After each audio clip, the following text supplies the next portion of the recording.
नमस्कार मु नंदिनी आपण को आउ एक वीडियो रे स्वागत। आज शिशु बाटिका श्रेणी रो आ गोटे छोट छुआर छोट कहानी टे कहबी। से भी केबे स्कूल आसु नथिला। जेते बेले मु स्कूल जाए बाट घाट रे ता घर रो जे कोनोसी सदस्य को मु भेटे ताको स्कूल पठेबा को सब बेले कहे। बोधे मो कथार प्रभाव ताको घर लोकन को ऊपर पड़िची। आज ता बाबा स्कूल नै के जाइथिले।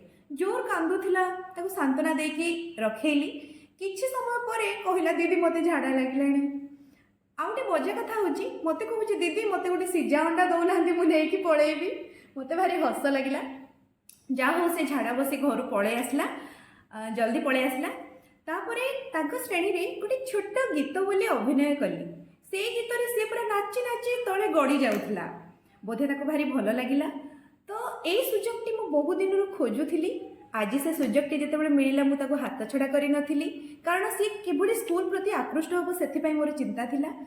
तो आज तक पचारि आ काली स्कूल आसबू ना बड़ तो हाँ मारी देखा जाऊ काली आसूची कि नहीं। तो पिला माने जदि स्कूल न आसबे ताले आमर बड़पण कौन आमे आमर निहाती कर्तव्य करबा उचित। तापरे सेमानकर भाग्य जहाँ थी सेया हम। आउटे कथा होची प्रथमे पिला मानकर बापा माँ एथि प्रति सचेतन हवा उचित।